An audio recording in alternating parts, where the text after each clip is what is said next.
Hi guys. Camera one. Oh, that camera doesn't see me. Me. Yeah.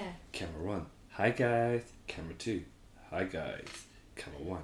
Hey guys. Camera two. Hello guys.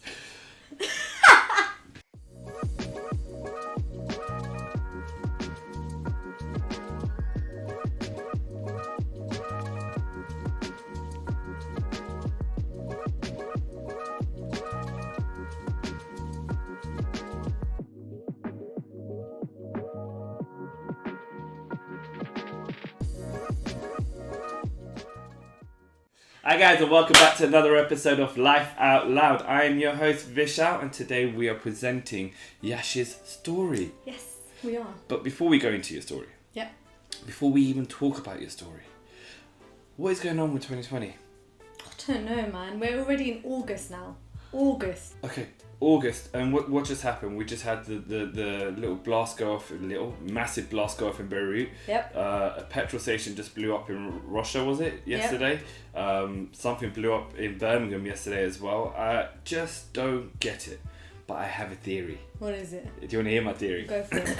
And this is my theory, this is not even me reading a theory, this is just me coming up with my theory. Okay. Can you remember 2012 was meant to be the end of the world? Yeah. Yeah.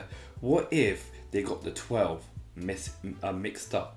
What if the 12 was meant to be flipped the other way? So next year's... And right now it's just a preparation. D-Day. Yeah. Ugh. They're talking about going to Mars and this, that, the other, but they've probably already got a spaceship in Mars. There's probably people out there living, and we're just going to die. 7.5 billion people in the world. There's too many people. I think you're being a bit pessimistic, though. No. I'm not preparing to die next year because the numbers got flipped the wrong way around. So were you preparing to die in 2012? No. Well, then it doesn't really matter either way for you, does There it? you But go. for me, what am I doing with my life? Game changer. I'm out here recording a YouTube channel, Yes. a podcast, while someone out there is building a spaceship. Like, am I doing the right things? Yeah. Maybe I could break up all these components and make a spaceship and go out there myself. I mean, you can try. That's being optimistic, so I'll give you that much. Is the world round or flat? It's round. Are you sure? The pictures. Which pictures? Out there in space. Did you see them take the pictures? No. So you have no real proof? You're going to be doing one of those ones. No. I believe the world is round. I just watched a podcast. I watched something on Netflix. The Flat Earth people, and I was just like, wow. I did not even know there was that many conspiracies in the world, but now my head started making its own theories up. And with the things that's happened in 2020, you just can't write things off. Like, I'll never forget this year. Out of all the years, can you remember what happened in year 2000? Oh, that song came out. That Busted song. The what? The Busted song. You know that band, like back in the days, like three boys, one of them had thick eyebrows, and it was about meeting a girl in the year 2000. And the millennium happened in 2000, and there were big fireworks, and that song, I'm blue, da boo dee da boo da, came out in 2000. See, it was a bit memorable. Okay, so that's what you remember from year 2000. That's what I remember. Yeah, 2010? No, I don't know. Yeah, I nothing. don't know. No? Nah. Nothing? 2020, we got the Help to Eat Out scheme. So that's what you're going to take away from 2020? No, I'm not. COVID. Yeah, not only COVID, COVID, lockdown, then we've had Kanye West wants to be a president. I'm like, come on, there's been a lot happening in 2020. You being on a podcast. Yeah, exactly. You will remember this. I will remember This is your moment to life out loud. Yes. All right. Yes, while we go on to that topic of life out loud, tell me, why are you here today? Why am I here? So I want to try and increase the awareness about skinny shaming. Skinny shaming. If that makes any sense. I don't know. So I know there's body shaming, but when we speak about body shaming, you're trying to say that most people think about fat people. Yeah. I need to, correct that. Overweight. Overweight people. There we go. Obese people. Yeah. Yeah? So it's the other side of the spectrum. Okay, and now you're saying slim or petite or skinny people. Or very underweight, yeah. Or underweight, yes. Anorexia What's the right bulimia. terminology for this? Before I go, all these people are going to leave a comment like, you absolute... And then I'm just gonna be like, my English is not very good. My first language Indian, Gujarati, very good language. Yes, I speak good English. No good English. Yes, English. I would go with underweight if that's the case. Underweight and overweight. Yep. We're gonna go with underweight. We'll go with a little vanilla term. Okay, and you want to bring this to the public because of what you've experienced, right? Sure. Yeah. Yeah. So, talk to me about a few of your experiences. Where do I start? I've got 3 main stories, but it started from being a young child. So I've got a thyroid problem, and because of my genes from my mum, I'm always been on the slimmer end of the spectrum. So I wasn't gaining weight like normal kids. But I think the first time I ever got bashed about being slim was on my first job when I was working for the NHS organ donation campaign. Okay. So what we would do is we'll go to shopping malls, Mellors, to try and increase the amount of donors on the register. Okay.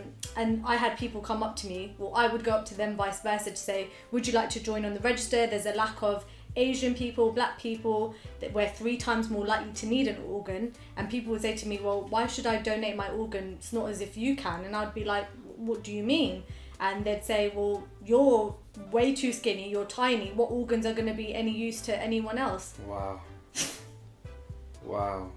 People, hey? Yeah. It's like they have no filters sometimes, right? They just come up. These are people you're approaching while you're at work.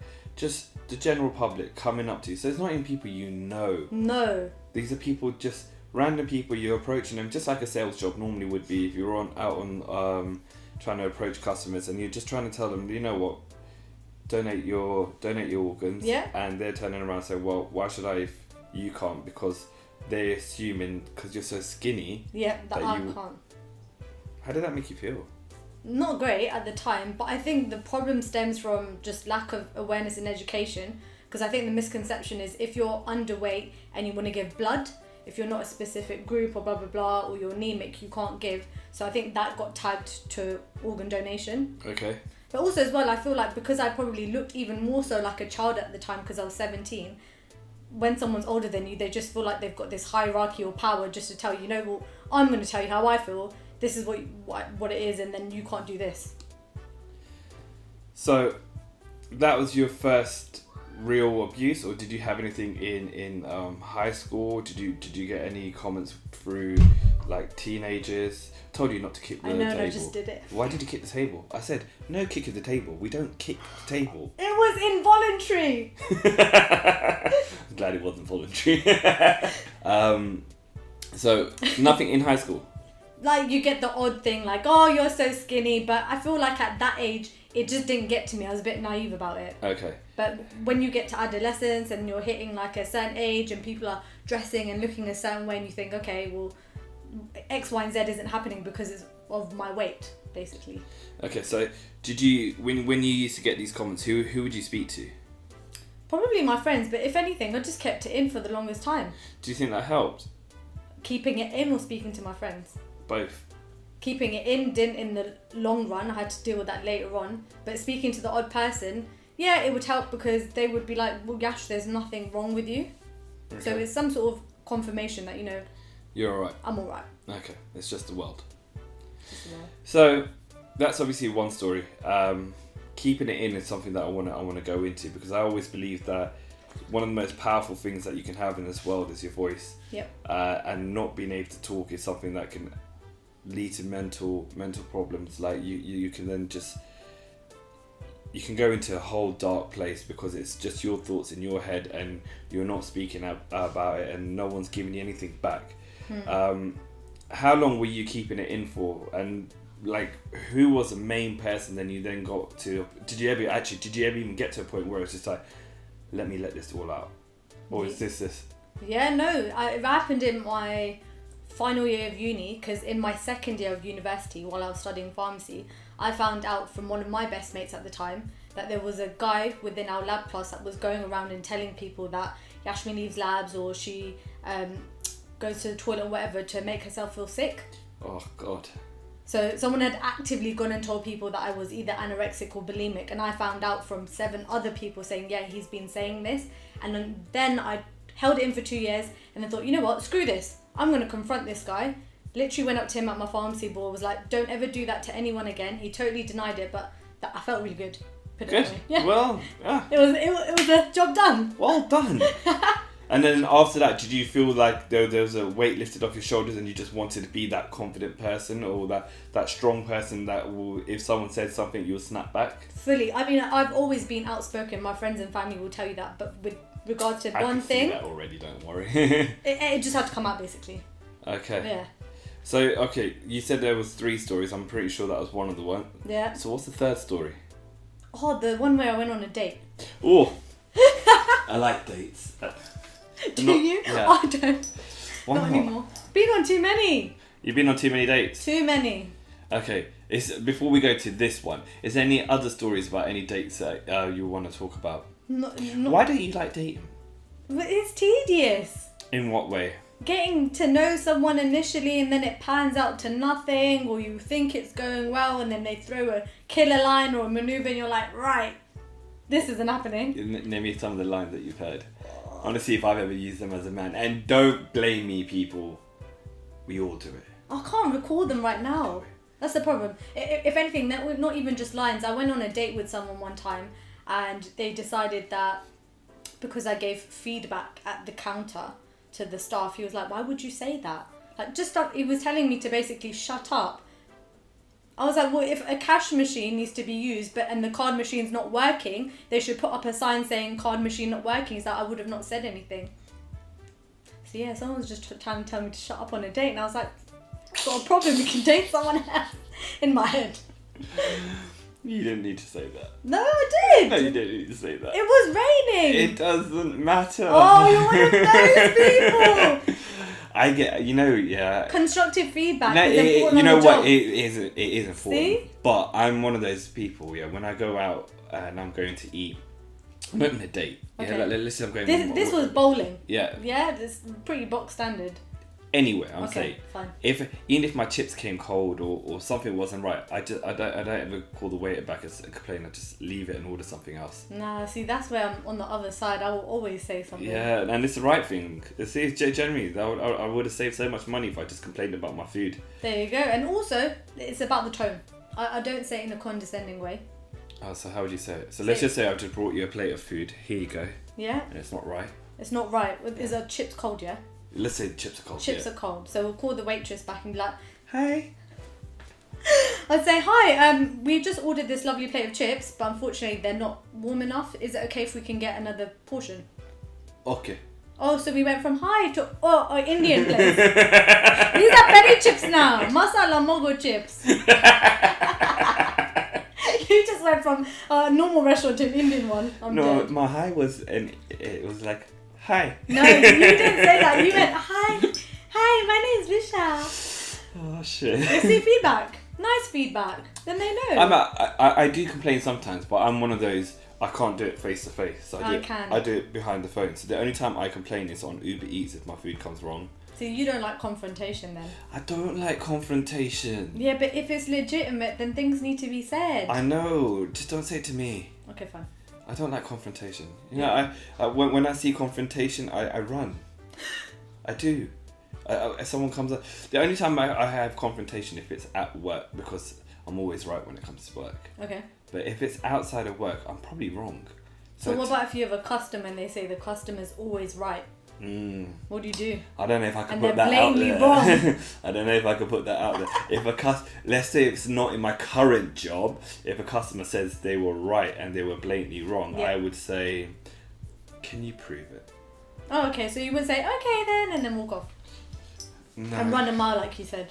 No, I could deal with customers. You know what? One thing I've learned about customers is that they'll do it outside, just like you. You know, you're a confrontation in that. I'm pretty sure you're one of those persons. Probably not, actually. I won't say. Okay, that. I'll wait for it. Yeah, Where's my this mum going? is this person though. My mum is this person who will buy a dress, wear the dress, return the dress, and say she's never worn it. I don't do that. Yeah, but this is the type of customers that I'm saying. Like they'll come back and be like, actually, this is not what I ordered.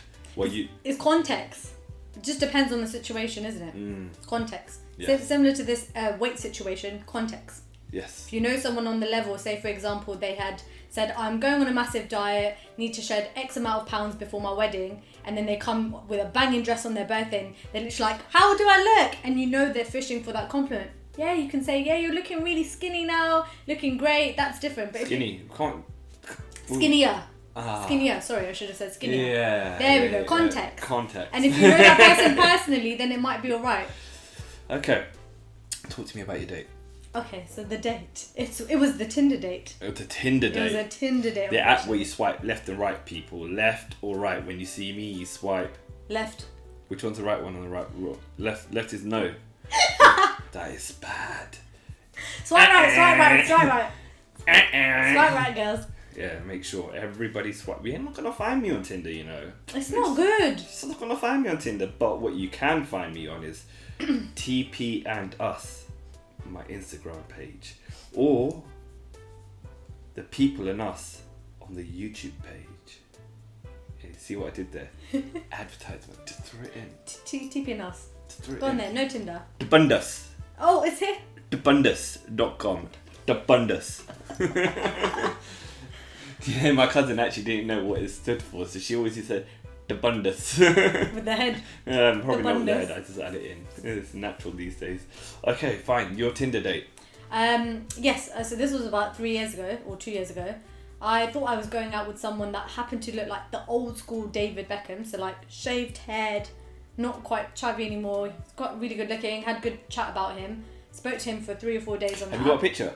It's gone, it's like 3 years You back. take a screenshot, nothing? I No. don't think And we hadn't even exchanged numbers. It was that conversation was that good that he was like, spontaneous, do you want to meet up? And I said, cool, let's meet in Hyde Park. I know people think it's really vague to go there, but there's a specific point where they have like a rose garden. So I said, okay, meet me here at this time. I got there first, waited about half an hour and no one showed up. I was like, this guy's like bailed on me. Then I literally was about to walk back to the station and someone tapped me on the shoulder and was like, Yash, and I was like, who's this? Who are you? And the guy was completely, it just didn't look like his picture. So Okay. I got catfished. Before you got catfished, Yeah. the fact that you hadn't exchanged numbers, No. the fact that it was that spontaneous, Yeah. no alarm bells, no red flags, no none of that, nothing whatsoever. Nothing. It was just normal. No wonder dating's so bad for you. It's so naive. You're quick to jump on the freaking waiter, but you're not quick to look at your phone and understand what's going on. But this was like 3 days into talking and it was constant. So I was like, you know what? Predators. I've got nothing to lose. I'm on annual leave. Let's just go. So we went and this guy didn't look like David Beckham. First of all, he had a shed load of hair and he just happened to be the opposite skin colour. He was black, but I don't have a problem with black people at all. So I was just like, you don't look like your picture. And he was like, oh, listen, let's just not chat about that and let's just go sit down. So I went on the date, X, Y, and Z. Wait. Oh, wait, why stopping? What Wait, happened? 1 second. You don't look like your picture. The guy turns around and says, that doesn't matter. Let's go on the date. Okay. Stop. Oh my God. But listen, I had come all the way from our area into Central and I wasn't trying to just be like, you lied. And Right, you could have got an ice cream and just sat down. Listen, I'm just being more spontaneous and optimistic. Okay, fine. So- How did the date go? The date was fine, but then I wasn't going to let that slide. I was like, listen, why did you lie about the way you looked in your picture? Because for what it was worth, if you had just put your actual picture, I would have still swiped you. And he got angry that I had said, like, you know, you don't look like your picture. And he's like, well, you don't look like yours either. I was like, what do you mean? And he said, well, in your pictures you look really thick and like quite well built and stuff, but in person you're like a stick. And I was like, you what? Whoa. A stick. A stick that you can just crack. And I'd heard it a lot of times, but once again it hurts. Like that, once again, context.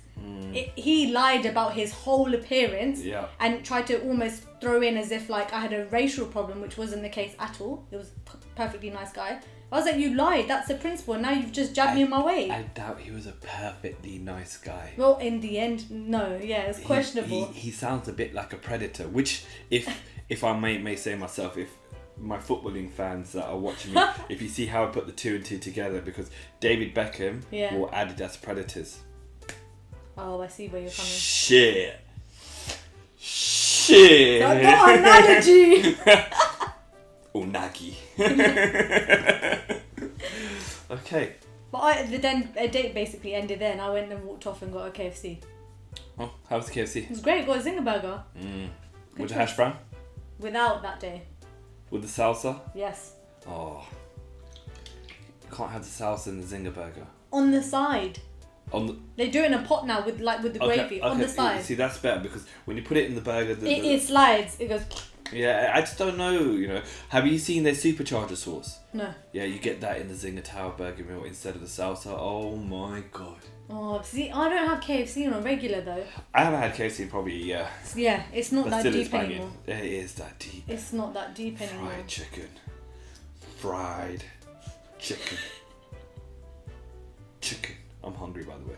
So I'm melting more than anything. Oh, I'm melting too. Guys, it's like 34, 35 degrees out there, man. It's hot, and I'm wearing a dress that I thought was cooling, and this guy's wearing jeans and a top. Yeah, but my jeans have got holes in them, so I've got the fresh air breathing through. Your knees aren't aerated at the moment. You know that these are tight jeans. I'm a tight guy.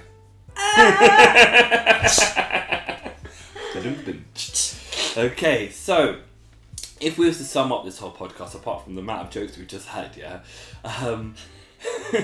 was meant to be a real serious message. So we're speaking about body shaming, but we're reversing it 180 degrees, because a lot of people, when we say body shaming, is the media put out a picture of the perfect girl. Yeah, so. Yep. This is what you should look like. So obviously there are about 3 or 4 different categories in this perfect girl: the curvy girl, the tall girl, the slim but petite girl in certain ways have certain assets, the big boobs, the big bum. There's all these things. Even for men, you need to have the big arms, the big chest, the abs, thick legs. You can't be top heavy and then they'll be like, why haven't you gone to the gym and worked on your legs? Could have a leg problem. I have a leg problem. Yes. I honestly do. Yeah, it's not because I don't work on my legs, it's just I can't get thicker legs. I try. The same thing. I try, but I've got my mum's legs. We've got chicken legs, and literally, if I was to show you my work group, everyone calls me chicken legs, and there's not much I can do about it. As much as I try and try, it's just how my legs are gonna be. Okay. Yeah. So I get where you're coming from in some ways, and one thing that I learned in terms of body shaming is like, it's done in 3 different ways. So the first way of body shaming is you do it to yourself. Yep. Yeah, you look in the mirror, and just like I just and I'll be like, my legs just don't suit the top half of my body, I'm top half heavy, X, Y, and Z. The second way of doing it is doing it straight to someone. So, Yash, you're very skinny, and it doesn't look right. Yeah. Or the third way of doing it is speaking behind someone's back and doing it. Yeah. And these are the 3 main ways of body shaming, and it's important that we're putting this information out there, because you will realise that you probably do it yourself at some point. I think everyone is probably guilty of doing it at least once in their life. It's inevitable. It's just about now the thought process of, if you're going to go up to a complete stranger and comment on their body weight. So when people come up to me and say, you're really skinny, and I'll be like, oh, really? I'll get a little bit sarcastic, but I didn't know, I don't have a mirror. Or I throw it, if you're in a similar situation as me, I would say throw a jab at them and say, would you go up to an overweight person and say, oh, you know what, I can see a couple of your rolls today? And if they say no, I always say why, and they'll be like, oh, well, you'd probably make that person feel bad about themselves. And then I'll go, how do you think you made me feel? And just walk away. Powerful message, hopefully. Powerful. It's true. It's genuinely true. So, guys, when we wrap up this episode, the one thing I'd like you to say, think about what you're saying before you say it, especially when it comes to the physical appearance of someone, because you know what, that will live in people's memories. That will make people feel a certain type of way. Their confidence can go down. You don't know where their mental well-being is. You don't know nothing about this person. Then just keep your comments to yourself. I get it. Sometimes it's your friends, your boys, you this, that, the other. Yeah, fine. You could take it to a level. Yeah, but not past that level. Yeah. You know, an everyday thing is just like, okay, now you're insulting me and you're attacking me. Yeah, because then you almost repeat that in your head, and you think, well, am I actually like that? And you might get to a stage where you convince yourself, I'm like that. I fully believe I have chicken legs. I do. See? I honestly do, because I always now look in the mirror, even when my legs were growing and I could see a little bit of an improvement, I still looked at my legs and be like, no. Chicken legs. Yeah. I had a feeling you were going to show them all. Right, ladies and gentlemen, we've had another fantastic episode. Thank you very much for coming on the show, Yash. Thank you for having me. We will see you guys on the next episode. Take care. Goodbye.